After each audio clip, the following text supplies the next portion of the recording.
American dream is dead.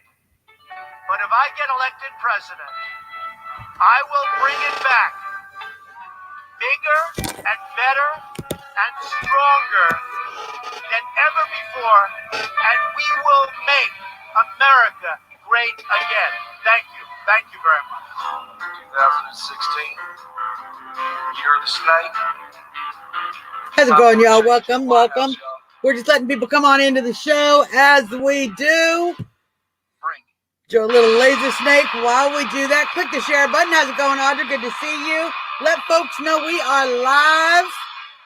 We're going to be talking about some good stuff tonight. I'm excited. So let folks know to tune on in. Click the share button. You know, our usual things. Our usual things, y'all. We're going to try to get through this show quickly because I know President Trump is speaking tonight at his rally. We're going to make sure everybody gets to enjoy that. So, get in, get some news. That's what we're going to do. That's what we're going to do tonight, folks. Got some good stuff to talk about, though.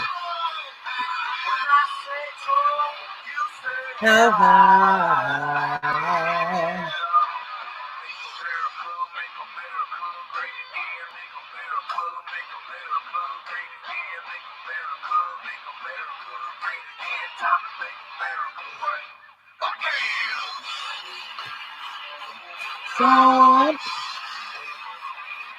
Trump.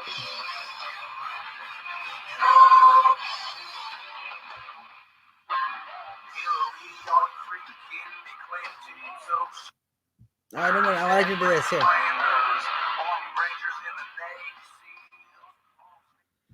There we go. There we go. Let's go back to this, you guys. Welcome to the show. Welcome to the show, everybody. We got a tight show tonight. I want to get in and get out. So we're going to have a short intro tonight.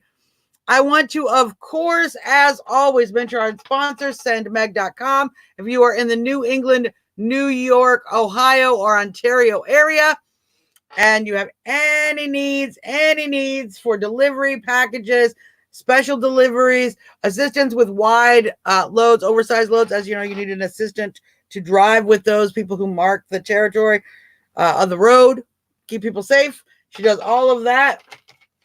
We'll just use the cling glass. Sorry about that.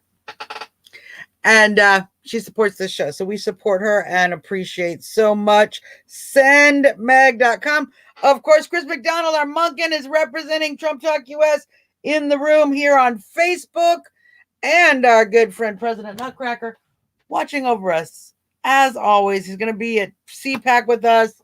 We're going to have a great time. It's going to be a great CPAC, you guys. So, let's get started on some news. Wow.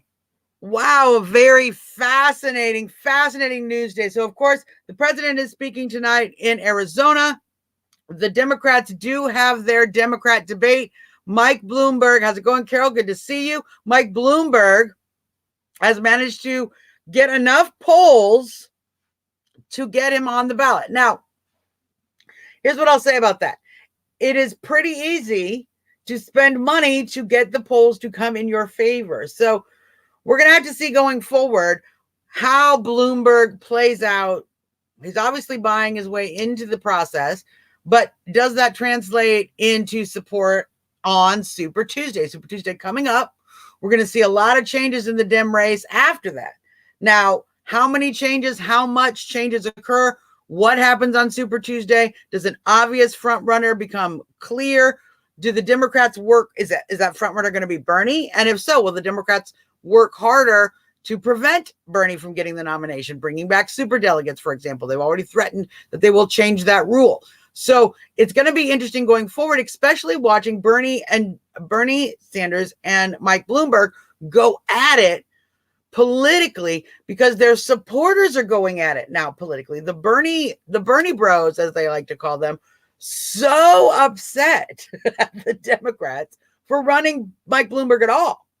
And certainly very upset with Mike Bloomberg's. How's it going, Chuck? Good to see you. Very upset with Mike Bloomberg's attacks on Bernie. So we now have a real division being created in the Democrat Party. It's going to be interesting to see the outtakes after this debate tonight, because I've already hearing rumors it's going to be a Bernie Bloomberg debate with a few other candidates who have been invited to, sit and listen. I guess that's really where the heat is. Now, we should be very watchful on our side of the fence as Bernie and Bloomberg go at it with each other, because that's when you get a shadowy candidate, a quieter candidate, maybe even a Biden or a Buttigieg or a Klobuchar, even Warren can get a bump from that if there's that divide. Now, Bernie right now holds a solid margin in the polls. He's doing very well in the Democrat polls.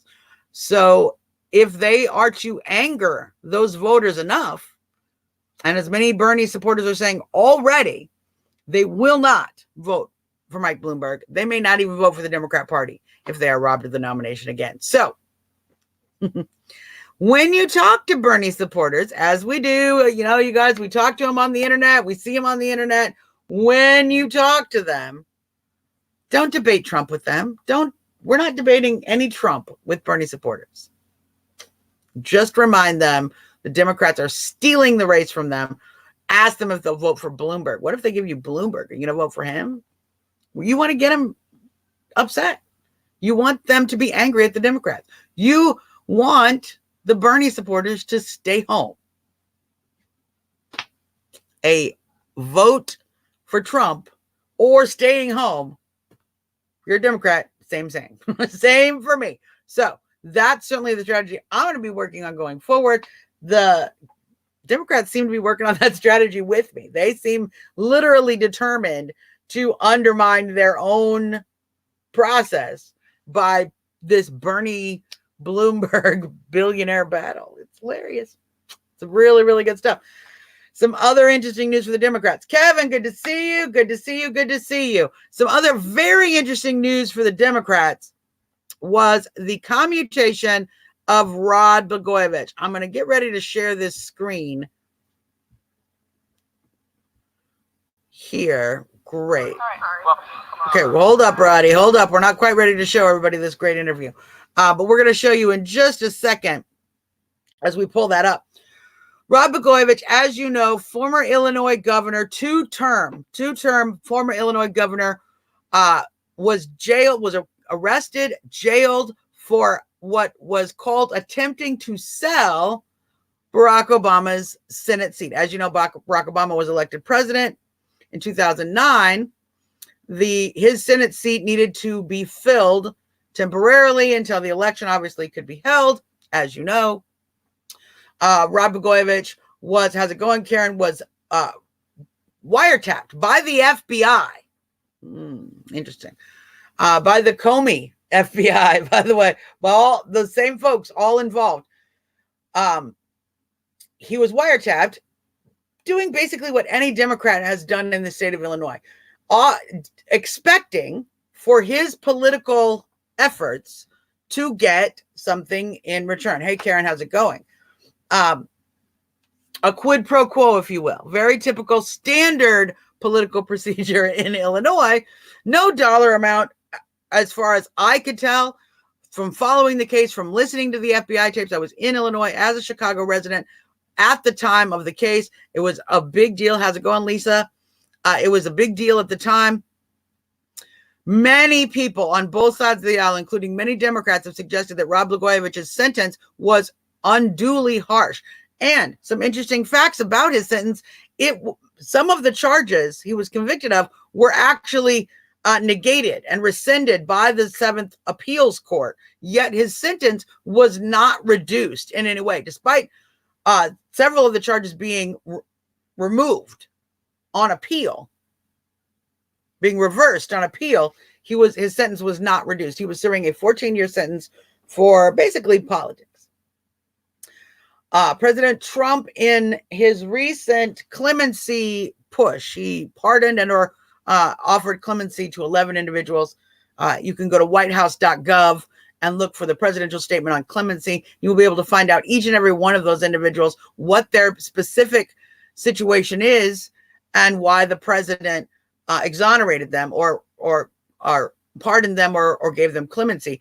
In many cases, in fact, every case, these are nonviolent offenders. Some of them individuals who are serving massive sentences for a peripheral involvement in a criminal activity. One of them was a landlord who did not who knew drugs were being sold on her property, but didn't evict those people in a timely way. Thus, she was convicted, sent to jail. She was sent to jail because somebody else was selling drugs in her apartment building. Now, I understand we have the rule of law in this country, and it is so important that we have the rule of law. But we have a broken legal system, and Rod Blagojevich is going to speak about it more eloquently than me in just a minute. Yeah, he didn't take the plea deal, Kevin. He said he wasn't guilty, and he stands by that statement to this day. That's 100%. His actions, and many have said, Democrats, Jesse Jackson Jr., Dick Durbin, many of these other Illinois politicians have stated that his sentence was way too harsh. It was way too harsh in the moment. After the charges were actually reversed, his sentence should have been reduced, and it was not. It was a political attack on Rod Blagojevich by a corrupted machine. And here's Chicago politics. There's always a corrupt machine. We had an old guard of corruption, the Richard Daley administration. Obviously, that is where we get the term the Chicago political machine, from the Daley political machine. Once we got Obama as president, a lot of things changed in Chicago. Rahm became the mayor. So many different parts of that citywide machine, a city-focused machine, certainly became more nationally focused. As I was very concerned about during that election of Obama, that we would export Chicago corruption to the White House. We in fact did do that. And look what happened. So true, Diane. Good to see you. Monarch 59, I'm going to show this comment. Democrats are acting like he's the only corrupt politician from Chicago. You're right, Monarch. You're right. They are acting like that. And here's what's funny. Not the only corrupt politician. In fact, he might be one of the least corrupt politicians, but he knows where the bodies are buried. I'd be scared. How's it going, Valerie? Good to see you. I want to show you guys his full press conference. It's a little bit long. It's not too long, but I want to show you his press conference. He repeatedly praises the president, repeatedly talks about what President Trump is doing with the First Step Act. You will notice the black supporters he has standing next to him, black Trump supporters standing next to him. Something amazing has happened. I'm going to show you this video. Let's share this screen over here. Oh, we stopped sharing the screen. A little technical. Hold up. We're sharing it now, folks. Great. All right, Rod, if you would, please. It's been a long, long journey. That's right. I'm bruised and I'm battered. I'm bloody. It's been a long time since I've shaved with a normal razor, and it takes a little practice. I'm sorry about that. I got to keep dabbing the blood. So I have to apologize for his tardiness. He couldn't find where I put his socks this morning. Lots changed in the nearly 8 years that I've been here. Let me just say a couple of things. First of all, the obvious I want to state, and that I know I speak for Patty and Amy and Annie, and obviously for me. We want to express our most profound and everlasting gratitude to President Trump. How do you properly thank someone who's given you back the freedom that was stolen from you? He didn't have to do this. He's a Republican president. I was a Democratic governor. And doing this does nothing to help his politics. President Trump is a man who is tough and outspoken, but he also has a kind heart. And this is an act of kindness, and I also believe it's the beginning of the process to actually turn an injustice into a justice. Sorry about this blood. All these years away, I never stopped reminding myself of the words from a poem. It's called The Gate of the Year. Go out into the darkness and put your hand into the hand of God. That shall be to you better than light and safer than a known way. It's been a long time since I've been home, nearly 8 years, nearly 3,000 days. I suppose a better way to measure how long it's been is to our daughters, Amy and Annie. When I left home, it was so long ago, Amy, our older daughter, was a sophomore in high school. And it'll be 2 years this spring since she's graduated from college. And now just recently, Amy earned a master's degree. And we're very proud of you, sweetheart. And Annie, our younger daughter, was 8 years old when I left. She was about this high. Now she's 16, and now she has her driver's license. And she's doing good in school. And she plays the piano. And we're very proud of her, too. Look at you, sweetheart. Look at you. My baby's growing up so fast. Again, on behalf of my family, we want to express our profoundest gratitude to President Trump. It's been a long, unhappy journey. These have been hard years for our children. They've been hard years for Patty and for me. I spent my first 32 months in prison, nearly 3 years behind what the inmates call the razor wire, the barbed wire fence. You can't go near that fence. If you do, there are prison guards there armed with machine guns who have the discretion to shoot you. I didn't go near that fence. The buildings behind that fence where the inmates live and sleep are squalid places. They're cold and dark like tombs. There were about 900 inmates there. Drug dealers, cartel members, gangbangers, bank robbers. There were men there who committed murder, con artists, a lot of sex offenders. About 2% of the population were in the so-called white-collar category. For most of my time there, my home... Yeah, those prices are good for today only. There's a lot of flexibility here. Of course. Gotta get the ads in. Moving on. Was a 6 foot by 12 foot, a 6 foot by 8 foot prison cell with 4 cement walls, a big heavy iron door that can shut you in, a small window with bars on it, and a bunk bed. I slept on the top bunk. Often late at night, I would look through that window and past those bars, out into the night sky, and I think of home. I think of my children. I think of Patty. Sometimes I could almost feel her near me.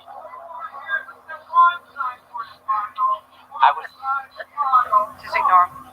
I would say to myself, one day I'll make it back to you. And hold your hand, sweetheart. And I would remember what a gracious thing it's been to walk through life with you. Thank you for waiting. She sold us. What's that? She sold you then. She sure is, isn't she? That's right. Yep. Anyway,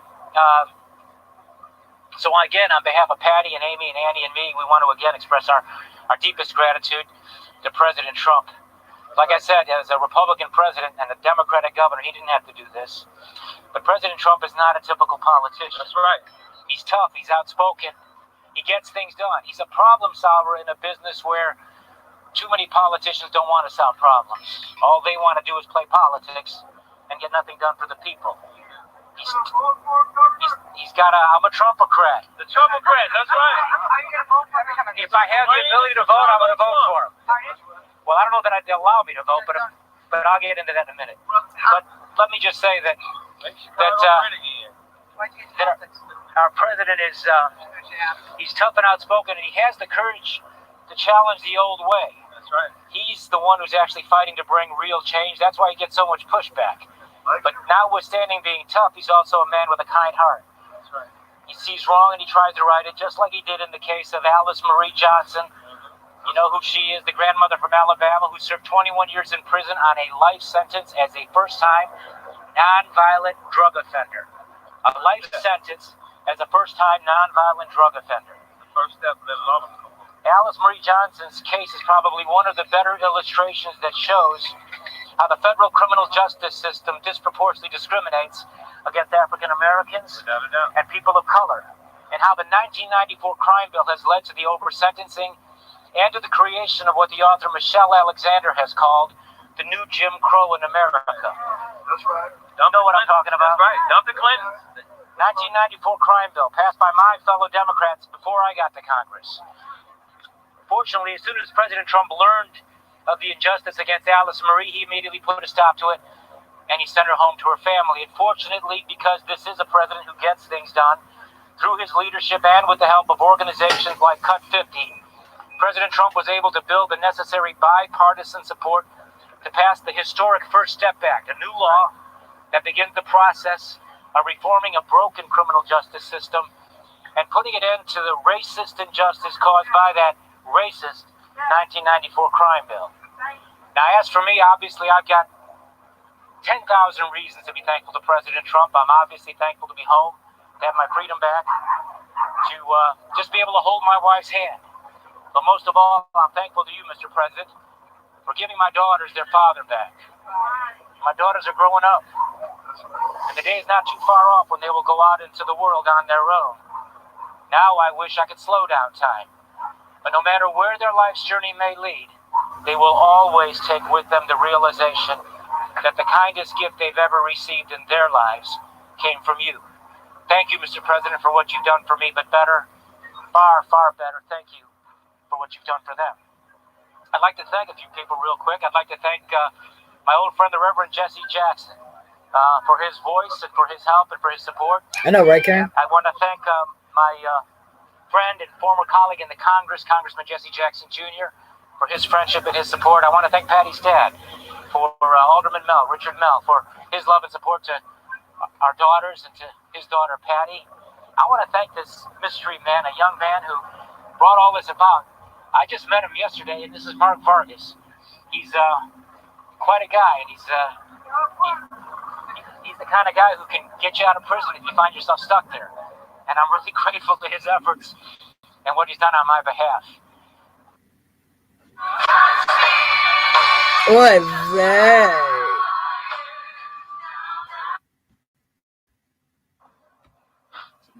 Huh? Oh, sorry. I'll just hit you like this every Yeah, time I you have got to you. do it. Sorry about this.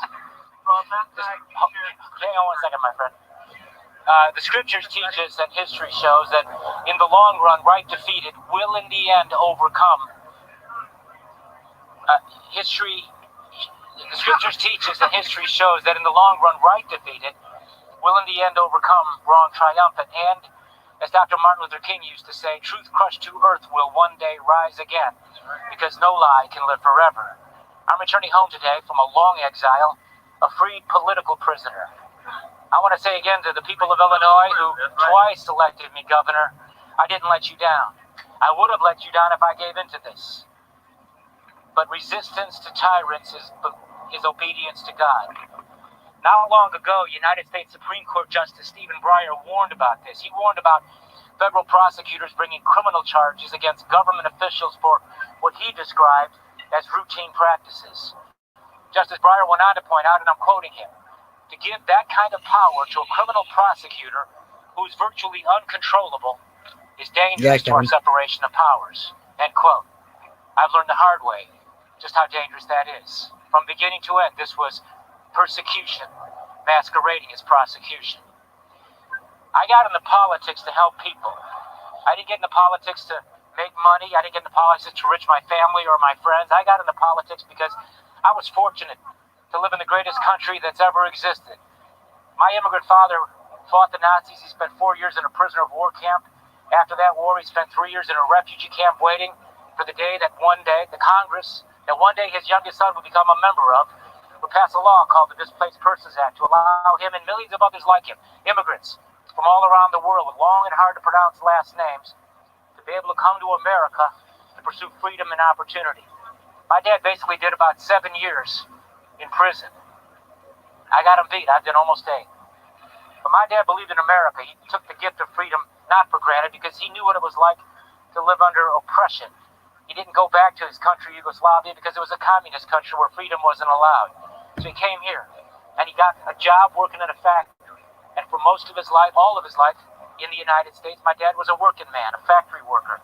And my mother was a working mother who worked for the Chicago Transit Authority, passing out the transfers at the subway stations. They never had a chance to live the American dream and own a home of their own, but they worked hard and sacrificed so that their kids can have opportunities they didn't have. This is the American story. And my mother and father lived that. And so I'd like to think that as governor, what I did was to try to draw on my own life experience and try to take those experiences and turn them into something real to help people. That's why we provided health care to all the kids in Illinois through the All Kids program. Because I saw as a young child a cousin who passed away from leukemia at the age of 12 and didn't have insurance, and his mother and father lost what little they had. We provided free transportation to every one of our senior citizens or the disabled, because I remember my father as a senior citizen being part of a senior citizen discount card he had, where he could take the bus for half the price. And we were able to take that and apply that to everybody in the state of Illinois. I wouldn't allow that swamp in Springfield and my fellow Democrats down there who just wanted to raise taxes on the working people to raise their taxes. And so it was always a struggle, a constant battle to try to remember who I was supposed to fight for. And so I hope now, looking to the future, that I can draw from my life experience, particularly those over the last 8 years in prison and 11 years since this all came to us, and do something to try to fight to help people who've been wrongfully incarcerated, or those, and this is probably the rule and not the exception, those who have been over-sentenced, nonviolent offenders who made a mistake, did wrong, but have been sentenced to years in prison that not only destroy their lives and steal from them their futures, but they hurt their children and their family. I saw what they do to families because I saw it happen to my own. And every time I go into the visiting room to visit with my family, I'd look around that room and I'd see mothers with their children. And you can tell it was a mother because you can see it in the sadness of her face. I would see fathers with their young children. And you can see the discomfort that the family feels. So I hope that as I move forward, I can take some of that experience that I've had and try to do what I can to try to improve what is a broken, and I believe in many cases a corrupt criminal justice system. When it comes to crime and punishment in America, the United States incarcerates 6 to 10 times more people than any other industrialized nation in the world. We put more people in jail than China and Russia. Federal prosecutors like to boast about their 97% conviction rate. But doesn't that boast show just how rigged the system is? It's a great point. Unless you're the undefeated boxing champion Floyd Money Mayweather, who else ever wins 97% of the time at anything? He's not even undefeated anymore. More time than 94 criminals. No, he hasn't lost. Oh, no, Floyd. No, Floyd Money Mayweather has not been defeated. Don't say that, Patty. You'll probably get a phone call from him. Everyday people who find themselves caught up in the system have no chance. And many of them recognize the futility in fighting for their rights, so they just give in. And under duress, because they're being threatened with long sentences, they agree to plead guilty to things they didn't do. Unfair and cruel over-sentencing is the rule. It's not the exception. Equal protection under the law doesn't exist. Wildly unfair disparities in sentencing for the same or similar offenses are not uncommon and defy common sense. And in way too many cases, way too many nonviolent offenders are given way longer prison sentences than violent offenders and sex offenders who've actually caused great physical and emotional harm to their victims. It is a broken criminal justice system, and it has been for a long time. And it's a racist criminal justice system. But there's hope. And one of the great ironies of history is that so far up till now, in the history of our country, no one has done more or is currently working to do more to fix this broken and racist criminal justice system than President Trump and Jared Kushner. That's right. It's amazing. It's amazing. One last thing. I'm going to dab this blood again. Am I good? How am I doing? All right. I just feel them on me. Yeah. I'd like to say one thing I'd like to say something about adversity. And I'd like to direct my remarks to all of my fellow underdogs out there who find themselves up against powerful forces and long odds. To anyone facing hard circumstances, who suffered loss, are hurting, or who, like me, have hit rock bottom. You may be down. All your hope may seem to have disappeared. The road you have to travel is a long one, and home, that's where you want to be. It's so far away, you can't even see the flicker of a light at the end of the tunnel. But don't give up. Don't give up. Think of the people you love. In an era of They are online driving me retail, crazy where with, everything is just a like, few clicks away, buying oh a my car should be no gosh, different. YouTube. That's why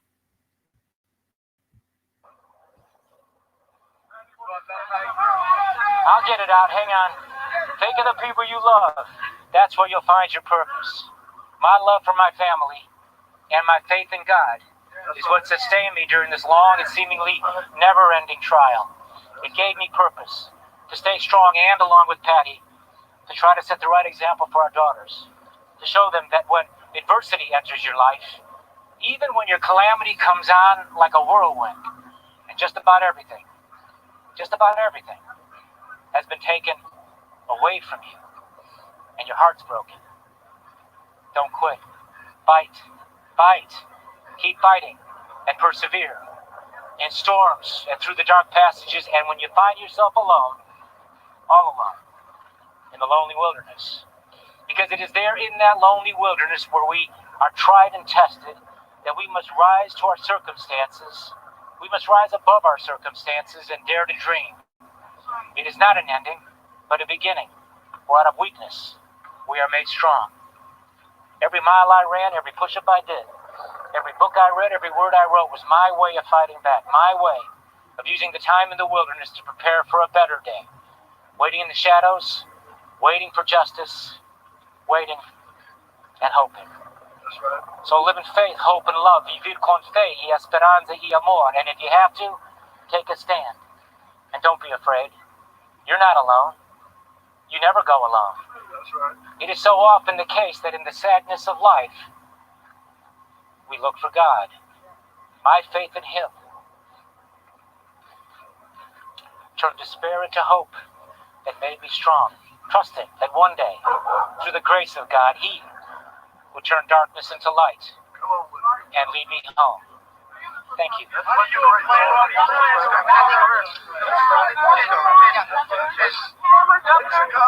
So that was the Rod Blagojevich press conference he did earlier today in Illinois, in Chicago, outside of his Chicago home. Phenomenal.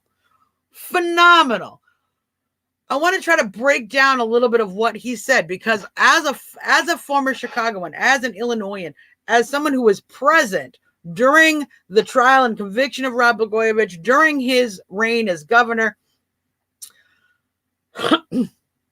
wow, did he drop some bombs on his former party. And so I want to just talk a little bit about some of the things he talked about. Obviously, so grateful to President Trump, his gratitude to President Trump, and his positive statements and his belief and faith in President Trump doing the right thing, being a leader for our time, who is taking on these grave challenges, these deep, difficult challenges that the Democrats have left aside. In fact, as Rod was clear to point out, that the Democrats created through their 1994 crime bill, through the style of prosecution that they have engaged in our criminal justice system.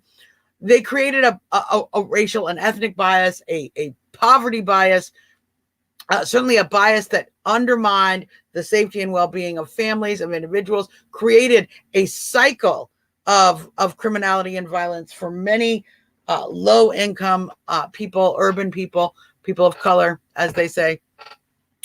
Obviously a broken justice system, one that he understands very clearly, but he pulled no punches in who he blames for that broken justice system. He pulled no punches when he spoke about the same things that our president is talking about. When he's talking about the First Step Act, when he's talking about criminal justice reform, he's talking repeatedly about the effect of the family, about the effect it has on our society, how we are putting people in a situation where they make a similar mistake. They make a small mistake, and that mistake not only impacts their lives, but sets their children's lives back, creates a legacy, a generational legacy of crime, poverty, desperation, disenfranchisement, etc. So, very good points he was making about the criminal justice system. I think it's very fascinating to see that he is going to be working tirelessly. Now, interestingly, did you not see the black individual, the gentleman who was standing next to him, obviously a Trump supporter, very passionate about the First Step Act, about criminal justice reform, about the individuals that President Trump has helped get out of prison. And if you look through, I invite you to go to whitehouse.gov and look through the clemency list and read the stories of some of these individuals who were doing life sentences for a singular drug crime, individuals who are doing a life sentence, or were doing 20, 30, 40 years, 35 years for this woman who was merely charged with drugs being sold in a property she owned. She wasn't selling the drugs. She wasn't committing the crime. She was the property owner, 35 years in jail. So we have a justice system that is broken. President Trump is addressing that. Rod Blagojevich in this press conference came out very strong. And I feel that we are seeing the rebirth of a political dynasty, of a political giant. Really, I feel that what we saw on that press conference with Rod Blagojevich and his newfound passion, both for life, but for justice, his newfound passion for justice. So powerful. Now, I'm going to bring up our little troll of the day because I've ignored most of the rest of the things he said because they're usually just insulting. And no, Kyle, I'm not in a basement. I'm actually on a 3rd floor. So you're not even very perceptive. But here's what's interesting. Kyle, you missed the whole piece. So you really do not understand what happened in the Rod Blagojevich case. I'm assuming you're not a Chicagoan. You have no idea about the fact that not only were the charges that he was convicted on and that put him in jail, several of those under appeal were reversed, though his sentence was not reduced. We talked about that here on the show. The sentencing way strong. Even Rod Blagojevich himself talks about crimes have been committed.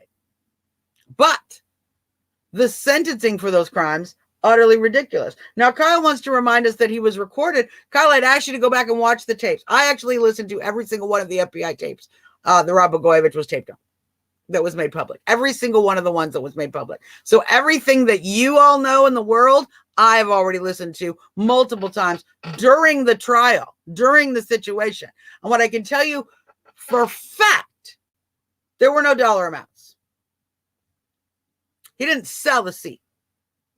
Didn't sell it. He asked for political gain for offering a political advantage, like every other person in Illinois, like every other. Now, to be fair, let's talk about Illinois governors, because we've put before when we arrested and convicted Rod Blagojevich and put him in jail, we had put 6 out of the last 8 governors in jail. Let's repeat that, especially for my idiot friend here on Periscope.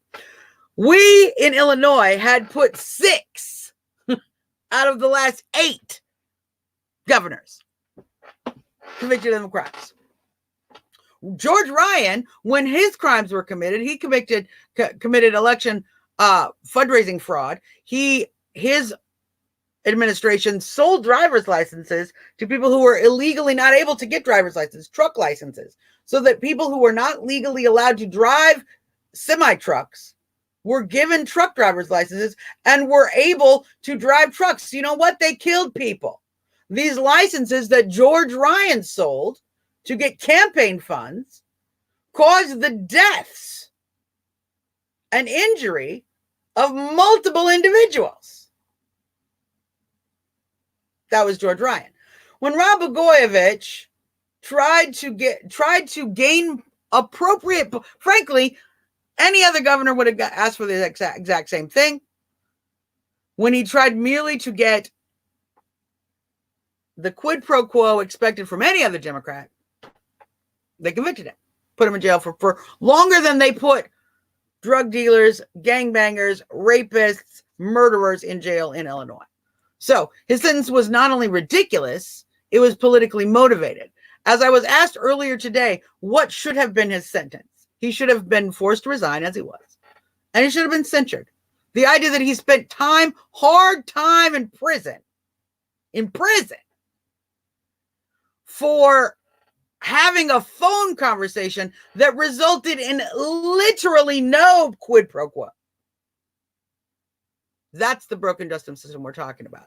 That's the broken justice system we're talking about. And it is just as broken for people like Rod Blagojevich as it is for many of these other individuals who President Trump has pardoned, individuals who have spent a lifetime in jail for a singular drug offense, individuals who have spent 35 years in jail merely for owning a piece of property where drugs are sold. So, The system needs fixed. If it doesn't work, now Kyle, here, let's keep talking to Kyle for a second. He held a position of power. Right, Kyle, if the justice system doesn't work for somebody who's in power, how is it possibly going to work for you or me? If the justice system can rail a governor into a 14-year prison sentence for making a phone call, how are you or I ever going to be able to stand up? Connie, this is so important. This is what I'm talking about. Connie says, my stepdaughter was killed by a drunk driver. He got 10 years and was out in 7. That's correct. That's correct. 10 years. A murderer killed this daughter, was convicted for 10 years. Rod Blagojevich suggested that people, if they wanted to be picked as the next senator, should actually, try to kiss his ass a little bit as the governor, as he's the one making the decision. 14 years. 4 years more than the killer of Connie's stepdaughter. Thank you so much, Connie, for sharing that story. Our sincere sympathies for that loss. But I want to thank you very much for sharing that point, because that's exactly the point I'm making. It's exactly the point Rod Blagojevich is making. That's exactly the point President Trump is making. That's exactly the point Kim Kardashian was making. Everyone who has worked hard to get prison reform into our legal system, that's exactly the point they all have been making. The system is broken. We are not sentencing people appropriately. People who have committed nonviolent crimes are sentenced to ridiculously large sentences, while people who have caused death, rape, violence, injury, permanent disfigurement of individuals, both mental and physical, they're in and out. They're in and out. So, the system needs fixed. The system needs fixed. Now, let's ask Kyle a question. Kyle, Trump is just helping out a TV buddy. Well, to be fair, it does help. It does help to know the president. I don't think that's hurt Rod Blagojevich in any way, and I don't think he would either. But let's ask Kyle, who are you voting for, Kyle? Who's your candidate? As we see the Democrat debates going on right now, I'm assuming Kyle is not going to be voting for our great President Trump. Who are you voting for, Kyle? Let's see if he answers. They never answer. They never answer the real question. They love to smear. They love to talk smack, but they never want to answer an actual question. So I'll wait to see. I'm going to bring up this comment just real briefly while we're talking about it. You guys, let's talk about this William Barr situation. Okay. Let's talk about this William Barr situation. Oh, good, Kyle. We're going to talk about that in just a second. I'm glad you brought that up. I appreciate your answer, because we're going to talk about that in just a second. But I wanted to briefly talk about William Barr. You guys, stop watching the mainstream media and listening to this crazy idea that William Barr is, in fact, considering a resignation. His office, just today, released a statement that he has no intention of resigning, that is entirely spin and fake news. So, Kyle says he's going to vote for Bernie or Bloomberg. Are you a human being? I'm really confused. So your choice is, let's see if we can get him to discuss this, because this is always very confusing to me. Your choice is Democrat socialist. Yes, Eddie. Some of the comments are on, some of those comments are on Periscope. So when I'm talking about it, I pull it up. So you're talking about voting either for a Democrat socialist who supported the Occupy Wall Street movement, who supports a massive tax. He literally does not believe that billionaires should exist, or a wealthy billionaire who was far worse on black criminals than President Trump has ever been in his life. Literally, Mike Bloomberg has put more black people in jail who didn't deserve it than probably any of the candidates on the stage. Someone who opposes transgender individuals, someone who speaks ill of people of color. So your decision Your decision is Bernie or Bloomberg, who is a raging billionaire who literally is everything. And by the way, won't release his tax returns. Can you explain how you're going to support that vote for yourself? How are you, as a Bernie supporter, going to support somebody who has abused the system of power to maintain his own wealth, continues to do that, is racist, bigoted, has exhibited those racist and bigoted policies in his administration as he was a politician in the past? How are you justifying that? I'm very curious. How are you justifying a vote for Bernie or literally his polar opposite, a vote for Bloomberg? Let's see if he'll answer. I know. I think Kyle should research socialism, but I want to find out if he has any interest on answering the question.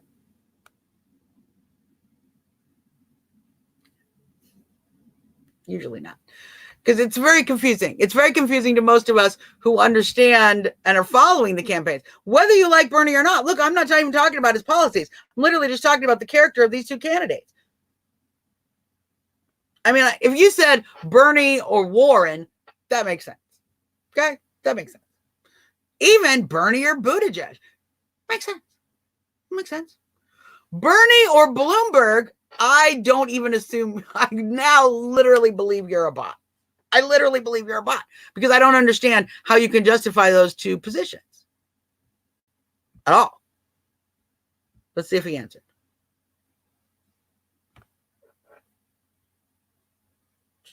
How can I vote for Trump? Well, one, because I love a country where Black unemployment is the lowest it's ever been. Hispanic unemployment is the lowest it's ever been. Women are getting more jobs. The cost of living is going down while the cost of wages are going up. We have not only take-home pay is increasing, but wages themselves are increasing. The job market is expanding. We are actually producing less carbon dioxide than any other nation, even the ones in the TPP.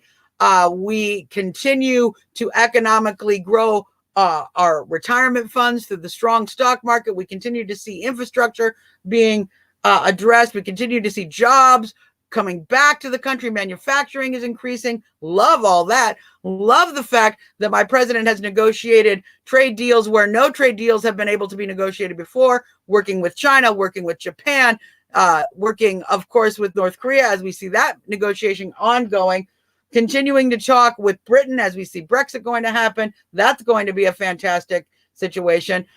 We also see President Trump being the most pro-gay president we've had in our lifetime, and soon to be appointing Richard Grenell, openly gay ambassador at the moment, to the head of intelligence. He's a great president. Why would I vote for this president? Why would you not, is the question. Why would you not? And let me just show you 21 trillion more wealth in the country. Thank you. Yeah, you do need Trump here in Canada. Well, look, when he's done, he can only do 2 terms here. So maybe you can convince him to move up. Maybe he'll move up and help you. That certainly is a possibility. Trump is 100% the best president in history. So fantastic. And of course, this is what Kyle has to say. I need help. I don't need any help, Kyle. I am on the right side of history. I have elected the best president for our times. A president that not just I and the Republican Party, and I have not been a registered Republican my whole life, I've been a registered independent. Not just the Republican Party, because some of the Republican Party but it still doesn't see this. Still doesn't see the value. But Democrats can see the value. Democrat politicians can see the value. People from both sides of the aisle. So, here's what's going to happen, Kyle. Just going to let you know. Oh, that's great. Kyle is a paid troll for Media Matters. I knew he was a troll because who could say Bernie or Bloomberg? Who could even say that? That doesn't even make sense. But here's the reality. Here's the reality of the situation. The Democrats are not going to let Bernie Sanders get the nomination. So if you really do support Bernie, you're going to get screwed. That's just what's going to happen. I wouldn't be surprised, Kyle. Let's tell Tizzy, you should watch the rest of the show. Okay, because you're going to answer your own question. She's asking, is Trump racist? I don't know. Is someone who is actually, for the first time of both parties, enacted prison reform that is actually taking Black people who have been incarcerated, over-incarcerated, and rectifying a long-time problem that was started in 1994 back under the Clintons. Is that racist? Is it racist to help Black people get out of jail and get their life back? Doesn't sound racist to me. Y'all might want a different talking point, because that one is going to get really old really fast.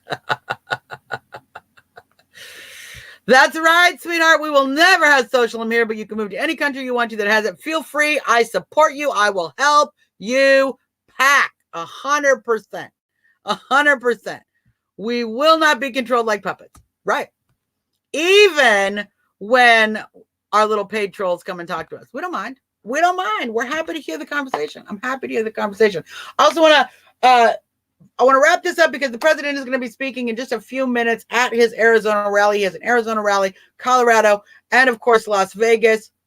The Nevada primaries are in play right now. This is a great time for President Trump to be out there. The lines for his Arizona rally are huge. They literally had to shut down vehicles from trying to get to the venue. They had to block the road off trying to get to the venue because they've filled every parking space. No one else can come. You're going to have to park further away and walk in. That's how big this Trump rally is in Arizona tonight. So huge. President Trump is taking it strongly to the Democrats. And if you notice, he is tracking his rallies very closely to their primaries. So we're going to see some very interesting things going forward. I'm excited to see this rally. I also want to just issue a statement of gratitude. I want to thank God. I want to thank everybody for giving up their prayers. Ryan Nelson, the NASCAR driver who was in the accident in Daytona, was actually released from the hospital today, walked out on his own 2 feet. He's doing well. He's home, safe and sound. So certainly some recovery still to attend to, but amazing recovery. And we just wish the best for his family and are very grateful to the Almighty for that miraculous recovery. You know, anything can happen. Anything can happen when you're racing in NASCAR. And so we saw anything happen, and the safety procedures, the quick work of the medical professionals, and of course the EMT professionals, the emergency professionals did a fantastic job. And I will not discount the power of prayer at all. So folks, that is our show. I'm going to let you go.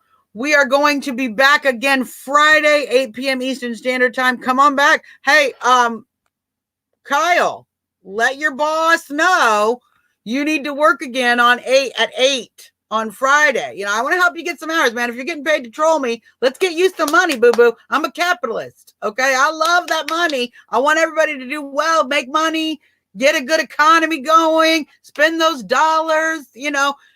I want to make sure that you have money to go buy Hot Pockets or whatever it is you're eating in Mama's basement. So come on back. Let them know you need to be scheduled to troll 8 p.m. Friday. Monday, Wednesday, and Friday, 8 p.m. Let them know. Let them know. I'll help you get some hours, boo-boo. Look, Soros pays me well. Great. Then let him know you need to come back. Until next time, my friends. This has been Suzzanne Monk. I absolutely adore y'all. We will be back, as I said, Friday. The president is going to be speaking any moment. Please enjoy the rally. Please continue to get out there. Support the president's initiative. Support what he's doing across the country. Make sure that you are registered to vote. Make sure that your friends are registered to vote. And we should already be planning ahead moving forward to get as many people to the polls as possible. Not merely to reelect the president, which should be very easy, but so that we can ensure that we not only take back the House, but increase our majority in the Senate. Should we succeed at those two goals, which I think we can, we shall see President Trump's impeachment expunged in the House. And we're going to see a lot of the promises that President Trump has been blocked by the Democrats from accomplishing healthcare reform, tort reform, so many things that we know are waiting in the wings. They'll be coming. So enjoy the president. Until next time, this is your girl, Suzzanne Monk. Trumping out.